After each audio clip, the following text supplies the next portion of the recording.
오늘은 우리 교회를 개척 창립하신 김용호 목사님 나오셔서 말씀 전하시겠습니다.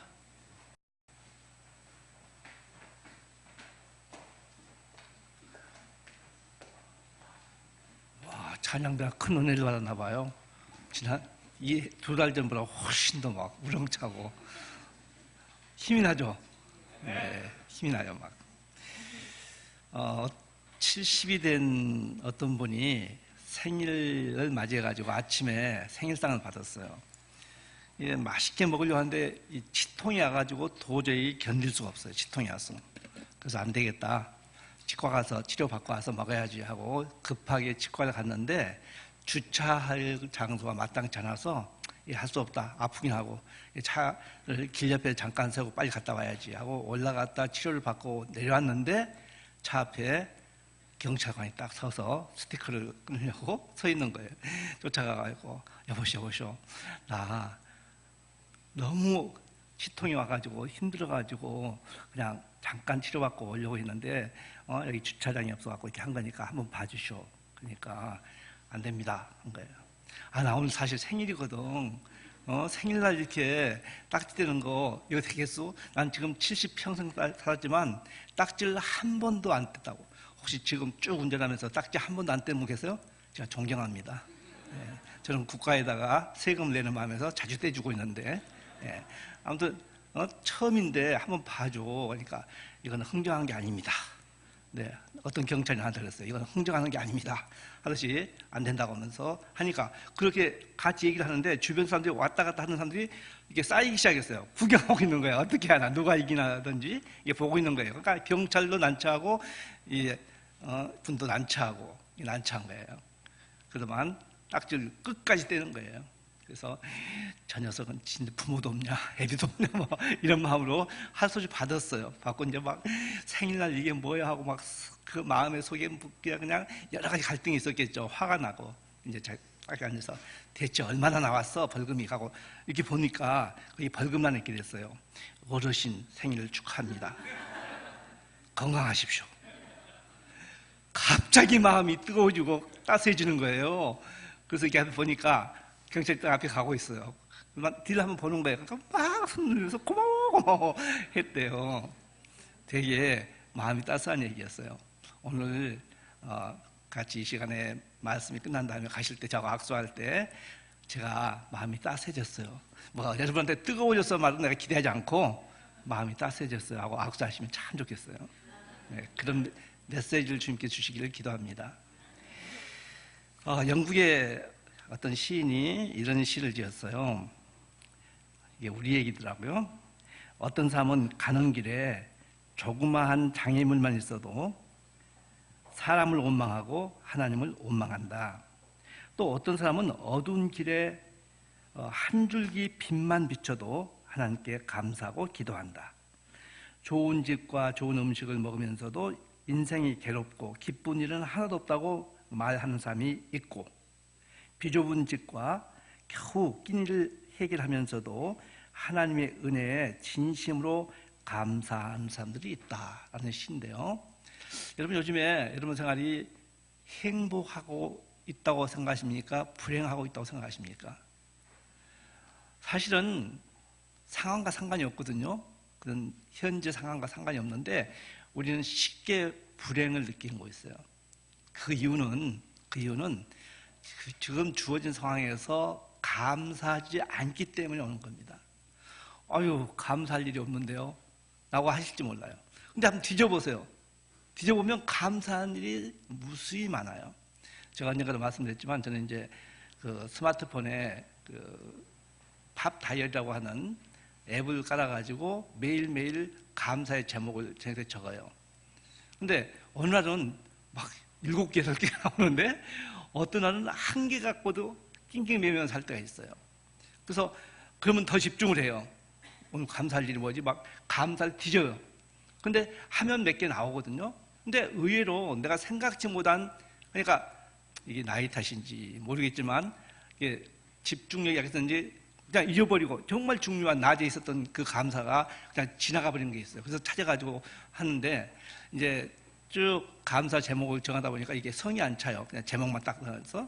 그래서 그 다음부터는 이 기록 자체가 감사의 주님께 감사 기도가 되는 게 돼가지고, 예를 들어서 오늘 점심 때 맛있는 음식 대신 주님께 감사.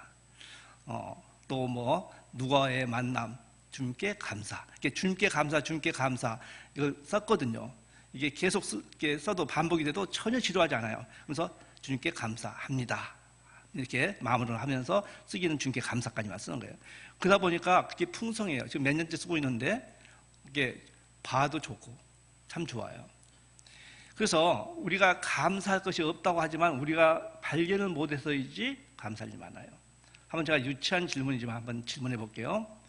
여러분이 이 아침에 앉아서 예배를 드릴 수 있다고 하는 것이 감사한 일이에요? 아니에요? 정말 내가 원했던 대답이 있어요. 물론 안 해도 돼요. 엄청 감사해요 라고 하기를 바랬어요. 왜냐하면 이 시간에 앉지를 못해가지고 재활 운동을 하기 위해서 땀 뻘뻘 흘리면서 있는 사람들이 엄청 많거든요. 귀로 듣는다든지 목소리가 안 나서든지 힘들어하는 사람이 엄청 많거든요. 근데 우리가 걸어서 와서 앉아서 예배드리고 찬양하고 얼마나 감사해요. 이 감사, 그러니까 저는 주일마다 예배에 대해서 감사를 해요. 그 예배가 어떤 예배든 간에 내 성에 차든 안 차든 간에 예배 자체가 감사하기 때문에 감사한다고 하거든요. 그러니까 생각하면 엄청 많아요. 어젯밤에 잠을 잘 잘 수 있었던 거, 어젯밤 잠 잘 못 잤는데요 하신 분은 토막잠을 하더라도 집에서 잤다는 것이 얼마나 감사해요. 찾으면 굳이 많거든요. 근데 안 찾아서 우리는 불행을 느끼는 거예요. 불행해서가 아니라 행복을 찾기 때문에, 감사를 하지 않기 때문에 불행을 느끼는 거예요. 그래서 우리가 적은 것이라도 감사하기 시작하면 큰 걸 감사하죠. 예를 들어서 스폴전이 한 얘기대로 반딧불에 감사하면은 전깃불을 주시고, 전깃불에 감사하면은 아침에 태양빛을 주신다고 얘기했어요. 맞습니다. 우리가 지금 적은 것에 감사하면 큰 걸 한다는 거죠. 초가상 아주 누추한 집에, 그야말로 고시촌인데 그런 누추한 집에 살고 있으면서 감사하면 큰 집을 언젠간 주신다는 거예요. 감사가 쌓여서 그것이 이 세상에서 많은 것을 우리에게 준다는 것을 기억하시고, 우리의 성공의 비결이랄까요? 그건 감사에서 왔어요. 어떤 목사님한테 한 사고가 가서 그 상담을 했어요. 목사님, 제 사업이 너무너무 안 됩니다. 그래서 이렇게 힘들고 어쩔 줄 모르겠습니다. 어떻게 해야 될까요? 그러니까 목사님 호흡 있다가 하나님께 감사하십시오. 그게 답입니다. 네, 알았습니다. 또 그 다음에 어떤 사람이 또 와서 똑같은 얘기 하는 거예요. 어떻게 해야 될까요? 그분 또 대답이 하나님께 감사하십시오. 그래서 그분도 갔어요. 근데 또 이제 그 다음에 처음에 상담했던 사람이 목사님 감사했더만 많이 풀렸어요. 근데 나머지 아주 핵심적인 것이 남았는데 어떻게 할까요? 그 목사님이 뭐라 했을까요? 하나님께 감사하십시오. 그 감사가 모든 문제의 해결이었다는 것을 믿으십니까? 그렇다면 우리에게 어떤 어려움이 있을 때 어떻게 할까요? 감사하는 거예요. 감사하는 겁니다. 그것이 필요합니다. 오늘 우리가 이제 그 미래를 향해서 가고 있는데, 특히 신정 지났고 설 지나서 또 새로운 시작이 되고 있는데요. 미래를 향해 가고 있는데, 이 미래를 향해 할 때 사실 많은 사람들이 자신감 있는 사람, 그런 사람 많지 않습니다. 불안해해요. 근데 우리가 이런 가운데서 어떻게 하면 승리의 생활을 할 수 있을까에 대해서 함께 생각해 보겠는데요. 오늘 본문의 말씀은 여호수아서 1장 9절 말씀입니다. 다 찾아주세요. 여호수아서 1장 9절입니다. 꼭 찾아주세요. 꼭 찾아주세요. 여호수아서 1장 9절. 그리고 암송하십시오. 다음에 제가 혹시 이런 질문은 뜬금없이 할지 몰라요. 여호수아서 1장 9절 암송하신 분 가지고 그때 암송하시면 거기에 대한 감사를 오히려 드리겠습니다. 자, 1장 9절 말씀 다 같이. 내가 내게 명한 것이 아니냐, 강하고 담대하라, 두려워하지 말며 놀라지 말라. 내가 어디로 가든지 내 하나님 여호와가 너와 함께 하느니라 하시니라. 이게 지금 개역 개정 성경인데요, 개역 한글 성경에 보면 단어가 하나 더 있어요. 내가 너에게 명한 것이 아니냐, 마음을 강하게 하고, 이렇게 돼 있어요. 개역 한글 성경에는 마음을, 왜 이걸 뺐는지 모르겠어요. 너무 안타까워요. 마음을 강하게 하고 담대하라. 두려워하지 말며 놀라지 말라. 내가 어디로 하든지 내 하나님 여호와가 너와 함께 하느니라. 이렇게 기록되어 있어요. 자, 우리에게 하신 말씀인데 여러분 저를 봐주세요. 고개 숙이면 안 돼요. 오늘 설교의 제목이 뭔지 아시면 손 들어주세요. 오늘 그렇게 얘기하시면 안 되고 제가 손 들라 할 때는요 다 뜻이 있어요. 예, 이거 안 됐어요. 손 드신 분들 두 분은 기억해. 저쪽 이 기억을 하고 있을게요. 전 김현 목사님한테 뭘 찾아가세요. 나중에 일주일에 강담두 놀이에요. 제가 이게 연상법 머리가 안 좋아서 연상법을 좋아해요. 이 말씀 가만히 생각하니까 여기 보면 마음을 뭐 하라? 강하고 강. 두 번째 담대하라. 담. 세 번째 두려워하지 말며. 두. 네 번째 놀라지 말라. 강담두 놀이에요. 제가 늘 말했죠. 아침에 일어나면 이렇게 손을 착 들고 할렐루야를 3차가 들었죠. 할렐루야, 할렐루야 하려고 나서 주님은 송축합니다 그러거든요. 시편 103편에 보면 주님은 송축하라고 나왔으니까 송축합니다 하고 이제 최근 들어서 금년 들어와서 이 말씀 본 다음에 제가 만든 단어이긴 하지만 강담두놀 그래요.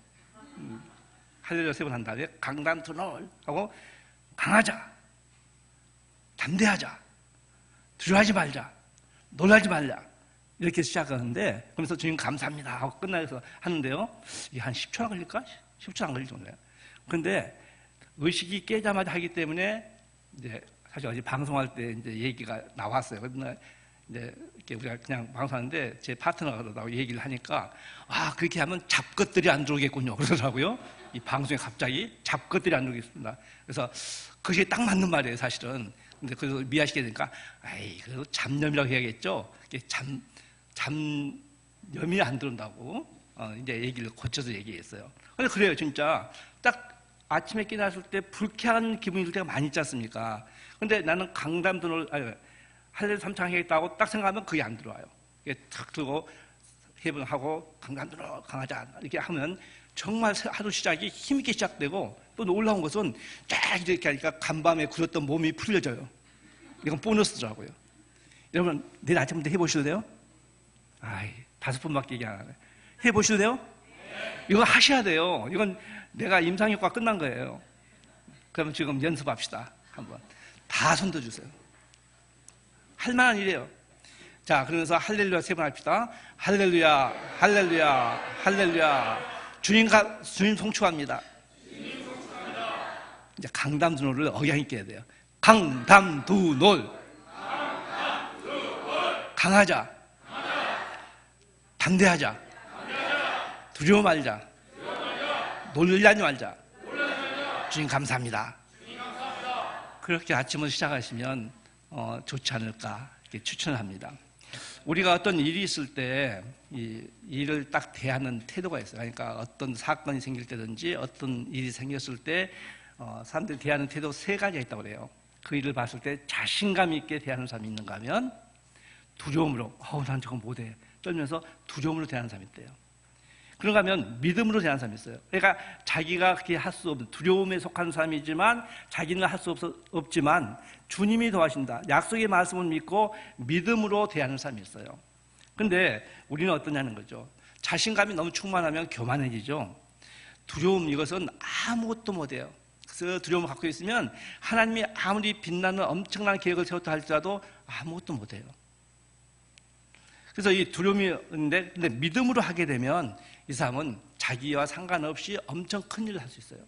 어떤 신학자가 성경에서 믿음의 인물들을 연구했어요. 공통점을 발견했어요. 그 사람들은 그렇게 삐까뻔쩍한 사람이 아니어서 스펙이 좋다든지 아니 평범한 사람 내지는 평범보다 더 못한 어떻게 보면 그 신학자는 말이 우리보다 더 못한 사람들의 출신이었어요. 근데 그 사람들이 세계를 변화시켰거든요. 믿음을 갖고 그게 변화시킨 걸 봤어요. 그런데 그 사람들이 어떻게 그래서 변화가 되게 했냐면 하나님을 믿고 나서 3가지가 변화가 있었어요. 첫째는 그들의 생각의 변화였어요. 생각이 변했어요. 그러니까 전에는 할 수 없다고 하는 생각이 하나님을 믿고 나서 전지전능한 하나님이시기 때문에 나는 그분의 힘을 입어서 할 수 있다고 바뀐 거예요. 생각이 바뀐 거예요. 그래서 절망 상태에 있는 사람들이 희망을 갖게 된 거예요. 그것을 희망을 이루었어요. 두 번째는 말이 변했어요. 말이. 그러니까 그때는 자신감 없던 사람들이 이게 선포하는, 자신감 있게 선포했어요. 모세가 말을 잘 못했지만 나중에 하나님께 확신을 갖고 선포해서 그 민족을 이끌었듯이. 그러니까 이 말에는 각인력이 있고 변절력이 있고 또 이거에 성취력이 있대요. 그래서 선포하는 거예요. 성경에 보면 말을 선포하는 말씀이 자주 나와요. 그게 이루어져. 그래서 혀의 권세라고 그러죠. 선포하게 되면 그것을 이루어진다는 말을 많이 해요. 이게 말이 바뀐 거예요. 세 번째는 자상이 바뀌었어요. 그러니까 평소에는 나 같은 것이 뭘 하겠어? 하는 사람들이 내가 주님 안에서 할 수 있는 것은 뭐, 나는 하나님의 자녀야 라고 하는 자기 이미지가 바뀐 거예요. 그래서 그 큰 일을 했다는 거죠. 생각해보세요. 생각이 바뀌고 말이 바뀌고 그리고 자상이 바뀌어서 그들은 하나님께 크게 쓰임받았어요. 우리도 마찬가지죠. 이 자상이 바뀐 게 참 중요해요. 그 맥스웰 몰즈라는 사람이 있는데 그 사람은 성형외과 의사였어요. 근데 사람들이 와가지고 이제 성형수술 하려고 상담을 하고 하는데 이 성형수술 아무리 잘해도 이 사람들이 계속 자신감이 없는 거예요. 그래서 이상하다. 이쁘게 고쳐도 마찬가지. 계속 하니까 왜 그럴까 생각을 하다 이제 깨닫는 것이 이 외면이 아니라 외모가 아니라 내면에 있는 자상이 굴곡되어 있으면 왜곡되어 있으면 잘못되어 있으면 어떻게 좋게 바뀌어도 사람이 바뀌지 않는구나. 해가지고 그 사람이 성형외과 의사인데도 불구하고 그때부터 심리학을 공부하고 성공학을 공부하고 자기 개발을 막 선전했어요. 그래가지고 책을 썼어요. 성공의 법칙이라는 책을 썼어요. 처음에 안 나갔어요. 그 책이. 그래서 안 나갔어요.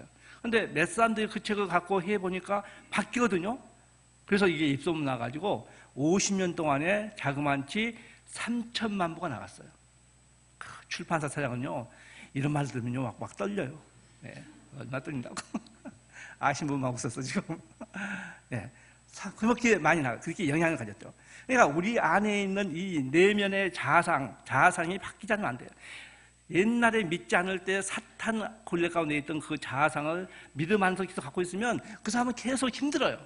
그런데 완전히 이제 우리가 바뀌어서 새로운 피조물이 맞죠? 우리가 예수를 믿어서 새로운 피조물이 됐죠. 그에 맞는 자아상, 하나님께서 하게 하면 할 수 있다는 그 자신감을 갖는 자아상으로 바뀌면 얼마든지 바뀔 수 있다는 거죠. 그래서 우리에게 이게 필요한 거예요. 그게 뭐냐면 믿음이죠. 믿음이 뭡니까? 하나님의 약속을 내 마음 가운데 내 것을 삼는 것이 믿음이에요. 여기 이제 본문에 보면 이스라엘 백성들이 하나님께서 주시기로 한 약속의 땅이 있는데 가나안 땅인데 그것을 정복하기 직전에 두 가지 어려운 일이 생겨요. 한 가지는 요단강이 가로막혀 있어요. 요단강이 가로막혀 있고 두 번째는 그 민족의 지도자인 모세가 죽었어요. 물론 하나님께서 이미 예언하셨어요. 너는 가나안 땅에 못 가. 그리고 넌 가나안 땅에 가기 전에 죽을 것이다 했는데 그래도 죽었어요. 그러니까 이제 완전히 혼동이 생긴 거죠. 그 당시에 그 모세의 부관이었던 여호수아 또 갈렙이 그 후계자 되는 것이 이제 순서가 되어 있겠죠. 그러나 이 사람들이 아직 뜻을 못 나타내고 있어요. 지금 하나님께서 모세의 후계자로서 이제 여호수아를 지목하고 그를 불러가지고 이 일을 맡기는 거예요. 그게 가나안을 네가 앞장서서 정복해라 하는데 여호수아가요 이 본문에 보면 네 자신 있게 하겠습니다 하지 못해요. 왜냐하면 두려워하고 있습니다. 여호수아가 두려워하고 있어요. 그래서 이 본문에 보면 계속해서 주님께서 예수님에게 말씀하십니다. 그런데 재미있는 것은요 여호수아가 지금 여기서 두려워하고 있죠. 근데 민수기 14장에 가면 12명의 정탐꾼이 가나안 땅을 보고 이제 첩보원이어서 가서 똑같이 보고 똑같이 와서 보고를 하는데 공통 보고는 야 진짜 그곳은 좋은 곳입니다. 젖과 꿀이 흐르는 가나안 땅입니다. 또 갈라진 것은 10명은 그런데요 그 온주민에 비하면 우리는 메뚜기 같아요. 싸워서 이길 수가 없어요. 우리는 패배하고 말 거예요. 그래서 우리는 메뚜기 같습니다. 그래갖고 자기를 비하시켜요. 철저히 비하시켜요. 그게 심리학 용어에서 메뚜기 컴플렉스라고 그러죠. 그래서 자기를 비하시키는 거예요. 아무리 자기가 피조물인데 아무리면 메뚜기만큼 못하겠습니까? 그런데 그렇게 얘기를 하는 거예요. 그런데 여호수아와 갈렙만큼은 아닙니다. 우리는 충분히 있어요. 걔들은 우리의 밥이에요. 밥. 성경에 나와있어요. 민수기 14장에. 걔들은 우리의 먹잇거리예요. 하면서 하자고 그래요. 그런데 여호수아와 갈렙이 미쳐서 그렇게 한 게 아니에요. 그냥 광신자로서 한 게 아니에요. 이 사람들이 얘기했던 것은 뭐냐면, 물론 우리가 그들에 비해서 약하다. 하지만은 전지전능하신 강하신 하나님께서 이 땅을 주겠다고 이미 약속을 했지 않느냐. 그렇기 때문에 쟤들은 우리의 밥이 될 것이고 우리는 정복한다 라고 한 거예요. 믿음으로 얘기한 거예요. 우리에게도 마찬가지입니다. 내가 가지고 있는 것이 별로 없고 희망이 안 보이고 뭘 잘한 것도 없다 할지라도 하나님을 믿으세요. 그럼 하나님은 곳곳에서 우리와 함께 하셔서 놀라운 일을 하시겠다고 약속했습니다. 믿으십니까? 그 믿음을 갖고 밀어붙이자는 거죠. 행동하라는 거예요. 행동하라는 거예요. 그것이 좀 시간이 걸릴 수 있어요. 덜이. 하나님께서 필요할 때 가장 좋을 때 주기 때문에 일찍 주면 안 되기 때문에. 여러분, 꼬마들이 날카로운 칼을 갖고 있으면 여러분이 그거 갖고 놀게 하겠습니까? 안 해요. 왜? 다칠까 봐서. 사랑하지 않기 때문에 아니에요. 그러니까 걔들이 커가지고 외과 의사 됐을 때 칼을 갖고 만들 때 충분히 주는 거죠. 사서 주는 거죠. 그걸 갖고 잘 활용할 수 있을 때 주면 주시는 거예요. 지금 그걸 아직 받지 못했다면 아직 그것을 관리할 수 있는 능력이 안 되기 때문에, 그 훈련을 시키기 때문에 어려운 가운데서 기다리게 하는 거예요. 그게 믿으시기 바랍니다. 그래서 이와 같이 두려워하고 있습니다. 그랬을 때 그러니까 지금 민수기 14장에서는 그 민족들이 들어오요. 그래서 막 이제 하는 것이 책임 전가시킵니다. 우리를 누가 일로 데리고 왔느냐 하면서 막 모세를 원망합니다. 그리고 막 악평해요. 막 여러 가지로 뭐 악평하고 막 자기 연민을 빠져서 슬퍼하고, 그리고 과거에 대해서 과거를 미화시켜요. 그런데요, 이스라엘 백성들의 과거가 뭡니까? 애굽에서 노예생활한 거거든요. 제일 잘 본 것이 부추. 거기서 부추가 나와요. 그거 먹은 것을 그리워하는 거거든요. 잘 살지도 못했는데 그걸 미화시키는 거예요. 두려움을 갖게 되면 그런 거예요. 그리고 하나님의 약속을 이룰 수가 없어요. 그런데 그럴 때 이 여호수아와 갈렙은 두려움을 극복하고 하는 말이 막 못을 찍고 그랬어요. 열정적이에요. 진실성을 보여준 거예요. 그리고 그 땅은 하나님 주신다 하고 비전을 제시해요. 그리고 우리는 능히 담당할 수 있다. 하나님이 함께 하신다는 안정감을 주는 거예요. 그렇게 크게 외쳤던 사람이 여호수아 1장의 지금에 하나님이 부르실 때 두려워하고 있다는 거예요. 이것이 인간, 우리입니다. 그렇기 때문에 옛날에 잘 믿은 거 자랑하지 마시고 지금 잘 믿고 있는 것에 대해서 감사하는 거예요. 순간순간 우리는 계속 사탄의 공격을 받아서 그럴 수가 있는 거예요. 근데 그래도 주님은 여전히, 한번 유치한 질문이지만 물어볼게요. 그렇게 민수기 14장에서 막 담대하게 얘기했던 여호수아를 하나님이 사랑하셨죠. 그러면 지금 하나님 부르신 일에 두려워하고 있는 여호수아를 사랑하지 않으실까요? 똑같이 사랑하십니다. 우리가 지금 잘못하고 있다 할지라도 주님은 그 사랑은 똑같아요. 믿으십니까? 철저하게 믿으세요. 사탄은 계속해서 야, 네가 이렇게 믿으면서 무슨 크리스찬이야. 네가 크리스찬 할 수 있어? 안 돼. 할지 몰라요. 사탄은 그렇게 해서 틈을 만듭니다. 그러나 철저하게 하나님은 사랑이시야. 그분은 나를 위해서 그 아들 예수님을 십자가에 못 박혀 돌아가시기까지 나를 사랑하셨어. 이 사랑은 영원한 거야 라고 선포하면 우리는 그 늪에서 벗어날 수가 있습니다. 그래서 여기에 그와 같이 있는데, 그 요단강 앞에서예요.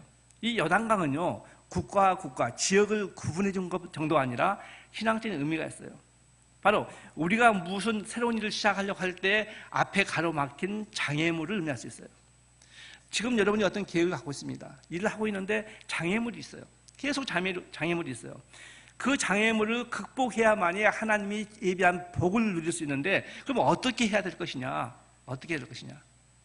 하나님을 깊이 알게 되면, 하나님을 안 만큼 신뢰하게 되면 우리는 그것을 극복해서 하나님의 예비한 큰 복을 받게 됨을 믿으시기 바랍니다. 여기에 우리는 본문의 말씀 여호수아 1장 1절로 8절을 통해서 하나님에 대해서 네 가지를 생각해 보셨어요. 자, 1절과 2절 말씀을 보겠습니다. 여러분 성경을 봐주세요. 자, 1절과 2절. 여호와의 종 모세가 죽은 후에 여호와께서 모세의 수종자 눈의 아들 여호수아에게 말씀하여 이르시되, 다 같이 내 종 모세가 죽었으니 이제 너는 이 모든 백성과 더불어 일어나 이 요단을 건너서 내가 그들 곧 이스라엘 자손에게 주는 그 땅으로 가라 하셨어요. 지금 이 분위기를 주님은 너무너무 잘 알고 있었습니다. 모세만 의지했는데 모세가 죽었어요. 사실 여호수아나 갈렙이 별로 이스라엘 백성에게 탐탁지 않을 수가 있어요. 왜냐하면 모세가 너무 강렬한 리더십을 갖고 있었기 때문에 여호수아는 거기에 대해 온유하거든요. 그래서 성에 안 찰 수가 있어요. 그래서 이게 우리 어떻게 하지? 여기까지 왔는데 어떻게 되는 거야? 또 계속해서 예굽에서 죽었으면 나을 텐데 왜 또 이렇게 데리고 와서 그런 불만을 많이 얘기할 거예요. 그 상황을 하나님이 다 아셨어요. 그래서 우리는 그러면서 이제 여호수아를 세우면서 그에게 사명을 주는 겁니다. 우리 여기서 하나님에 대해서 무엇을 배워야 됩니까? 하나님은 우리의 모든 상황을 정확히 알고 계신다는 것을 우리가 배울 수 있습니다. 저를 따라해 주세요. 하나님은 우리의 모든 상황을 정확히 알고 계신다. 믿으십니까? 네. 하나님은 우리의 모든 상황을 정확히 아십니다. 쉽게 주님은 이렇게 말씀하셨어요. 너희 머리카락 수까지 나는 센 바가 됐다. 너희 머리카락. 우리는 머리카락 빠지는 것도 세기 힘들어요. 빠지는 것도. 그런데 우리 머리카락까지 다 세신 받은 전지전능하신 하나님이에요. 그러면 지금 내가 직장 때문에 아니면 경제적인 문제 때문에 아니면 애들 때문에 아니면 가족과 부부 간의 문제, 가족 간의 문제, 특히 그 명절이 끝나면 이혼율이 2배로 바뀐대요. 그러니까 시가집에 갔다 오면 그런 거예요. 특히 부인들이 해서 안 될 말. 집에서 기껏 어머니 안녕히 계세요. 잘 갈게요. 이렇게 해놓고 타자마자 남편한테 당신 엄마는 왜 그래? 이러면 이제 이혼 사유 1번이 되는 거예요. 아무튼 이렇게 해서 어려운 그런 상황이 있어요. 또 어떤 계획이 어렵고 당장 뭐가 필요하고 할 수 있어요. 그 상황을 주님이 아실까요? 모르실까요? 아십니다. 아세요. 그렇기 때문에 내 사정을 훤히 안다고 믿고 그 해결을 위해서 다른 짓 하지 말고 하나님을 전폭적으로 믿고 의지하자는 거예요. 하나님 아니면 할 수 없습니다. 도와주세요. 라고 의지한 겁니다. 하나님은 우리의 모든 상황을 정확히 알고 계십니다. 두 번째는요, 3절과 4절입니다. 다 같이 오겠습니다. 곧 내가 모세에게 말한 바와 같이 너희 발바닥으로 밟는 곳은 모두 내가 너희에게 주었노니 다 같이 곧 광야와 이 레바논에서부터 큰 강 곧 유브라데 강까지 해쪽 속의 온 땅과 또 해지는 쪽 대해까지 너희의 영토가 되리라 하셨어요. 이렇게 아주 중요한 말이 있어요. 보면 너희 발바닥으로 밟는 곳을 모두 내가 너희에게 줄 것이니 맞습니까? 주었노니. 지금 가나안 땅으로 들어가진 않았어요. 근데 들어가서 가진 것처럼 주님께서 말씀하시는 거죠. 이미 완성됐다는 거예요. 지금 현재 아직 이루지 못했지만 완전 현재 완성형으로 얘기하고 있어요.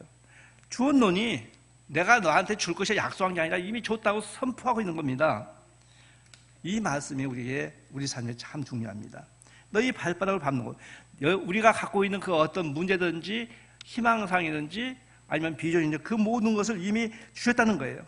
지금 시작 단계가 아니라 완성됐다는 겁니다. 아직 나한테 안 왔어요. 주셨다고 하는 것은, 주셨다고 주장하는 것은 바로 그게 믿음이에요. 주셨다고 주장하는 거. 바로 현재 진행형인 겁니다. 우리는 그것이 지금 이미 가진 건데 하나씩 되어진 거예요. 어떤 사람은 그게 빨리 올 수도 있고 어떤 사람은 늦게 올 수가 있어요.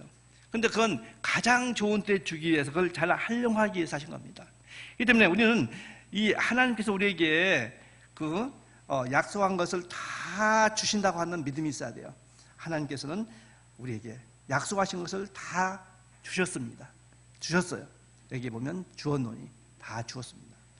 그래서 마가복음 11장 24절 보시면 내가 너희에게 말하노니 무엇이든지 기도하고 구하는 것은 받은 줄로 믿어라. 믿으라고 그랬어요. 받은 줄로 믿어라. 그리하면 너희에게 그대로 되리라. 무엇이든지 기도하고 구하는 것은 받은 줄로 믿어라. 그리하면 너에게 그대로 되리라. 그렇다면 우리에게 이것을 이루기 위해서 필요한 것이 뭡니까? 기도하고 구하는 것이죠. 기도를 많이 하면 할수록 하나님의 놀라운 은혜를 체험할 수 있습니다. 믿으십니까? 그러니까 굳이 무릎 꿇고 하지 않더라도 정말 간절한 마음을 가지고서 걸으면서도 기도할 수 있고, 차에 가면서도 할 수 있고, 아니면 어디 직장에서도 할 수 있고 할 수 있어요. 그때 마음에서 필요한 소원을 하는 겁니다. 마음이 불안하면 주님 평안을 주십시오 할 수도 있는 거고, 계속 이제 저희도 주일 아침이 되면요 마음이 막 복잡해요. 막 별 생각이 다 들어와요. 잡것들이 막 들어와가지고 나를 막 다운시키는 거예요. 그러면 저는 용감하게 합니다. 아, 지금 사탄이 내 마음을 지금 공격하는구나.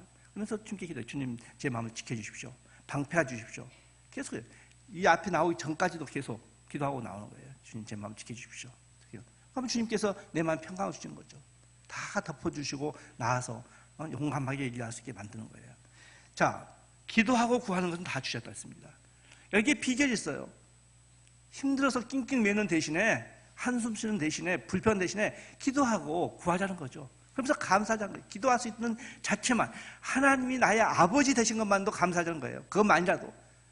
그분은 전지전능하신 분인데 내 영혼의 아버지, 내 하늘 아버지, 그분이 나를 함께해 주셔서 돕기 때문에 얼마큼 감사합니까?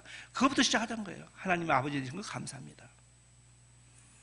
이 세상에 악한 자라도 자식에게 좋은 걸 주는데 하물며 하늘에 계신 너희 아버지일까 보냐. 마태복음 7장. 하물며. 그게 자신 있게 얘기하시는 거예요. 저를 따라해 주세요. 하나님은 우리에게 약속하신 것을 모두 주셨다. 예, 그렇게 믿으시기 바랍니다. 다음에 세 번째는요, 5절 6절 말씀이에요. 5절 6절 보시면, 내 평생에 너를 능히 대적할 자가 없으리니 내가 모세와 함께 있었던 것 같이 너와 함께 있을 것입니다. 내가 너를 떠나지 아니하며 버리지 아니하리니 다같이 강하고 담대하라. 너는 내가 그들의 조상에게 맹세하여 그들에게 주리라 한 땅을 이 백성에게 차지하게 하리라 하셨어요. 네. 여기 세 번째 우리가 배울 수 있는 것은 하나님은 우리 인생 여정에 늘 함께 하시다는 거예요. 하나님은 우리의 인생 여정에 내가 잘 믿을 때만이 아니라 내가 잘 못 믿고 죄를 지을 때도 함께 하십니다. 잘 믿을 때는 복을 주기 위해서 함께 하시고, 잘 못 믿을 때는 야단치고 심판을 위해서 함께 하신 게 아니에요. 잘 믿을 때나 잘 못 믿을 때 그분은 근본 사랑이시기 때문에 내가 잘 믿을 때 더 격려하기 위해서, 내가 잘못 믿을 때 거기서 돌이키기 위해, 사랑으로 돌이키기 하기 위해서 한 거예요. 우리의 고난을 받을 때 있어요. 여러분 자녀들이 다 사랑스럽고 정말 뭘로 깨물어도 안 아플 이렇게 얘기하지 않습니까? 눈에 넣어도 안 아플 이런 얘기 하지 않습니까? 그런데 왜 체벌을 합니까? 걔가 사랑하지만 잘 되기 위해서 한 거예요. 주님도 마찬가지예요. 사랑하지만 내가 잘 되기 위해서, 네가 지금 가고 있는 코스가 잘못된 거야. 이것을 바꿔야 돼 하는 거예요. 말로 좋게 해도 안 들으니까 야단치는 거죠. 그거예요. 잘 처음에 이렇게 사인을 줘요. 근데 안 하면 야단을 치신 거죠. 여러분, 우리에게 시련이 있어요. 고난이 있어요. 여러분, 그걸 하나님의 저주로 보지 마세요. 저는 깨달았어요. 고난과 시련은 좀 힘들지만 그건 하나님이 나에게 주는 훈련이라는 걸 저는 깨달았어요. 여러분, 고난 때문에 힘들지 마시고, 아, 나는 고난받는 게 아니라 하나님의 훈련을 받고 있다, 이렇게 믿으시면 틀린 건 아닙니다. 하나님이 더 좋은 사람으로 쓰기, 더 잘 되게 하기 위해서 훈련시키신 거예요. 내가 감당할 수 있어야 되니까, 인물이 돼야 되니까 그렇게 일일이 개인 교습을 해가시면서 고쳐주시는 겁니다. 하나님은 우리의 인생 여행을 늘 함께 하십니다. 시편 23편 4절을 보세요. 내가 사망의 음침한 골짜기를 다닐 자도 해 받을 것을 두려워하지 않을 것은 누가 함께 하시라? 주께서 나와 함께 하심이라. 주의 지팡이와 막대기가 나를 안위하시나이다. 늘 푸른교회 성도 중에서 시편 23편을 암송하지 않으신 분은 뉘치시고 꼭 암송하시 바랍니다. 애들한테만 애고라 하지 마시고 우세요. 이 말씀이 우리 삶에 얼마큼 큰 힘을 준지 몰라요. 그건 제가 수십 년 경험했기 때문에 이렇게 얘기한 겁니다. 돈 주면서 애우게 한 거예요. 이게 평생 가기 때문에. 바로 주님께서 내 평생에 함께 하신 거예요. 내가 사망의 음침한 골짜기를 다니죠. 그게 왜 내가 사망의 음침한 골짜기를 갔는지 몰라요. 둘 중 하나겠죠. 내가 무엇을 잘못했기 때문에 그 길을 갔든지, 아니면 주님이 훈련을 시키기 위해서 그 골짜기를 가게 하든지, 둘 중 하나일 거예요. 무엇이든 간에 그곳에서 이미 주님이, 아버지 하나님이 함께 하신다는 거죠. 그러면서 해봤자는 거예요. 해봤자는 것은 해로움을 받자는 거예요. 보호해 주시기 때문에. 그리고 평생 함께 하시면서 주님의 지팡이와 막대기가 나를 안전히 보호한다. 주님의 지팡이는 인도하심을 상징한다면 막대기는 보호하심을 상징한다고 했어요. 이렇게 주님께서 우리를 인도하시고 보호하신 거예요. 그분이 바로 우리 영혼의 아버지십니다. 아버지 하나님이세요.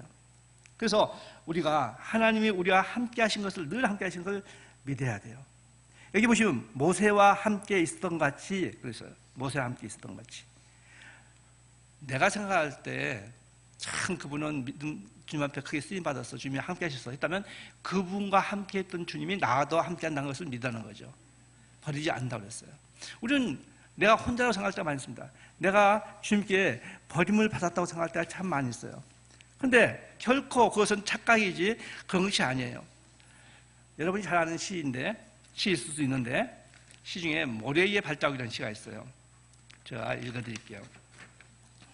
어느 날 밤에 나는 주님과 함께 바닷가 거니는 꿈을 꾸었습니다. 하늘을 가로질러 빛이 반짝이는 그 바닷가. 나는 모래 위에 두 짝의 발자국을 보았습니다. 한 짝은 내 것이고 또 한 짝은 주님의 것이었습니다. 그런데 내 삶의 길을 돌이켜 보았을 때 나는 자주 내 삶의 길에 오직 한 짝의 발자국만 보았습니다. 그때는 내 인생이 가장 비참했고 슬픈 때였습니다. 나는 의아해서 주님께 물었습니다. 주님, 제가 주님을 따르기로 했을 때 주님은 저와 항상 함께 있겠다고 약속하셨죠. 그런데 보십시오. 제가 주님을 가장 필요했던 그때 거기에는 한 짝의 발자국밖에 없습니다. 주님 그때 저를 떠나 계셨군요. 주님은 대답하셨습니다. 나의 귀하고 소중한 자야. 나는 너를 사랑했고 너를 결코 떠나지 않았단다.